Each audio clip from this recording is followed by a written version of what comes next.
Shalom semua. Nama saya Elida Malik. Saya murid dari KRIS Jakarta, angkatan kedua. Saat ini sedang belajar di level 3. Banyak sekali teman saya di level 3 saat ini ya. Saya lihat. Oke. Saya mau menyaksikan kebaikan Tuhan. Dan saya mau menyaksikan bagaimana hasil dari firman Tuhan yang kita peroleh, kita percaya, dan kita perkatakan. Itu membawa hasil yang luar biasa. Kejadiannya dimulai waktu saya, latar belakangnya begini sebenarnya. Bahwa saya tuh sering mendonorkan darah gitu ya. Jadi, nah setiap kali saya donor darah, kita tahu semua mungkin yang sudah pernah, itu kan harus ditensi dulu ya. Nah, biasanya saya normal gitu. Jadi berapa bulan sekali, kadang-kadang 6 bulan sekali, kadang-kadang setahun sekali. Sampai pada suatu saat, waktu saya mendonorkan darah, waktu ditensi orangnya bilang, maaf ibu, tensi ibu tinggi, jadi belum bisa. Saya gini, hah? Kok tinggi? Saya nggak pernah tinggi gitu. Kalau ibu mau, ibu bisa istirahat dulu, nanti kita tensi lagi gitu. Oke. Saya yakin sekali bahwa saya tidak pernah tinggi gitu. Waktu setelah beberapa saat, saya ditensi lagi, ternyata masih tinggi. Jadi saya nggak bisa mendonorkan darah saat itu. Saya mulai bertanya-tanya, Tuhan, ini ada apa? Saat itu saya sudah mulai membaca buku Andrew Wommack, yaitu yang berjudul Effortless Change, perubahan yang tidak usah diusahakan gitu. Dan dari buku itu saya sudah mulai menerima pewahyuan-pewahyuan bahwa siapa saya dalam Yesus, bagaimana kita punya kuasa gitu.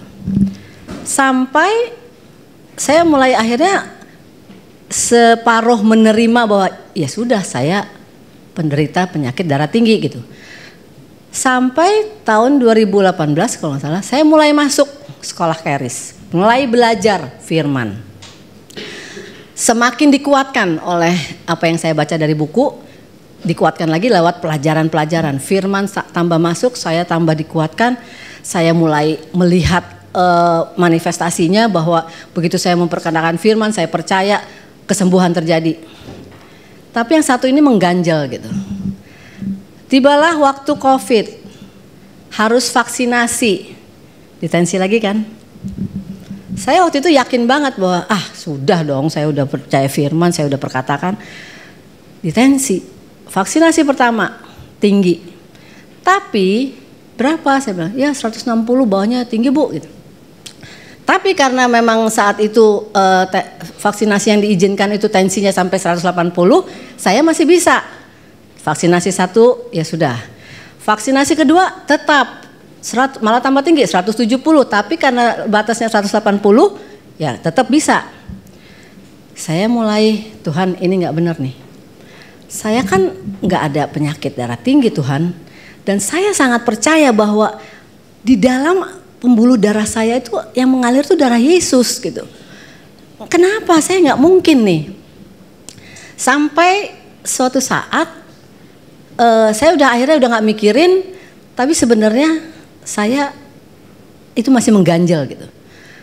Waktu kemarin saya percaya di level 3, terutama tahun-tahun ini level 3, saya dapat pewahyuan yang lebih lagi, bahwa semuanya itu sudah selesai di kayu salib.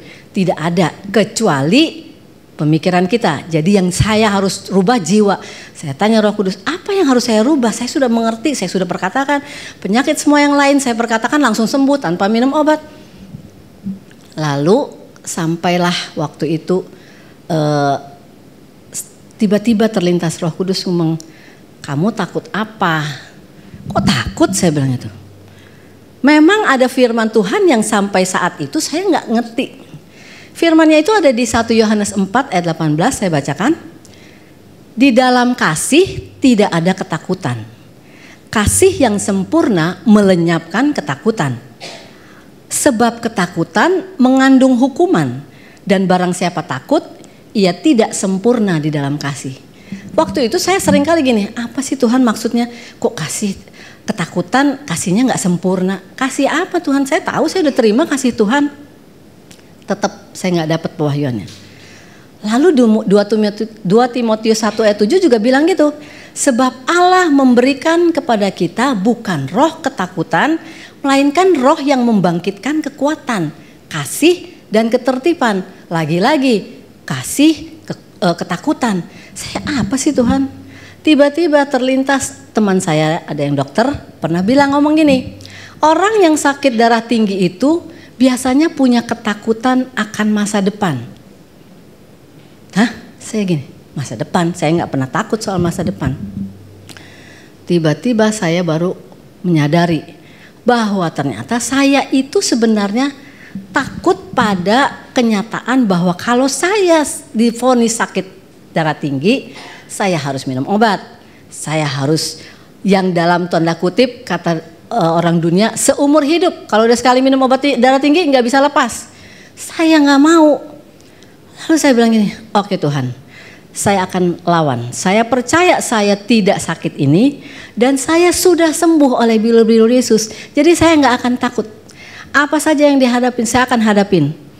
Oke, saya terima. Mulai saya sadar bahwa setiap kali di rumah, kalau saya sakit atau apa, suami saya suka sekali menensi saya. Jadi setiap kali dia datang masuk ke kamar mau tensi saya udah yang, aduh tinggi nih, jiwa. Jadi waktu akhirnya saya menerima bahwa Tuhan sudah menyelesaikan segalanya di kayu salib, pada suatu saat saya sakit, demam, tinggi, pusing kepala.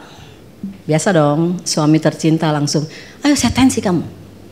Saya udah gini, aduh Tuhan, sudahlah ya, dia tensi. Terus langsung dihapus, aduh ini gak bener nih mesinnya. Kenapa? Saya bilang berapa? Udah sini saya tensi lagi sama dia. Terus dia langsung matikan. Terus dia keluar dari kamar. Saya gini, berapa tensi saya? Udah normal kamu. Saya gini, hah kok normal? Lagi pusing dan lagi demam. Secara dunia, secara medis, coba. Jadi saya gini, wow Tuhan, hanya karena saya menghadapi ketakutan saya, selesai. Wah, hanya karena saya menerima kasih Tuhan, sudah semudah itu, sesimpel itu. Tetap saya belum lah. Saya cuman, terima kasih Tuhan. Bulan September yang lalu saya memperpanjang SIM. Biasanya kan cuman tes mata ya. Ini tiba-tiba ada mbak-mbak yang tensi. Ibu saya tensi dulu.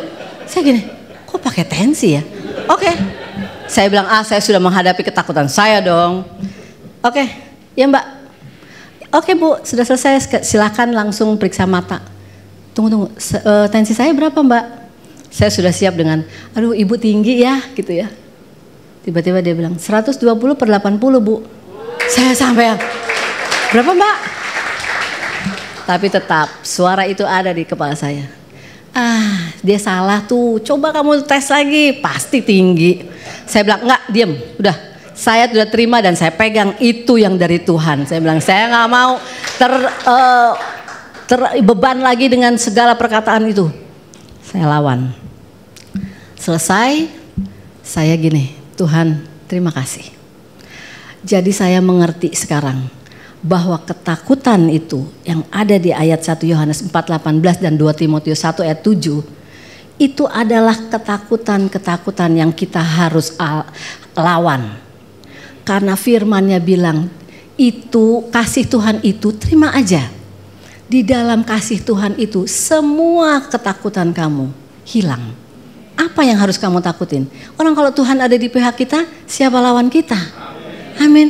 Jadi saya di situ memerdekakan saya. Pelajaran saya di level 3 ini semakin membuat saya berjalan dengan teguh bahwa tidak ada yang bisa menghalangi langkah saya, baik di dalam kesehatan, di dalam keuangan, di dalam hubungan rumah tangga, apapun, semuanya sudah Tuhan selesaikan, dan saya hanya menerima saja dan percaya saja bahwa segalanya baik di dalam Tuhan. Yang satu lagi yang terakhir yang saya mau itu 2 Korintus 3 ayat 17 itu menguatkan saya sekali, karena dia bilang gini, sebab Tuhan adalah roh, dan di mana ada roh Allah, di situ ada kemerdekaan. Amin. Tuhan Yesus memberkati.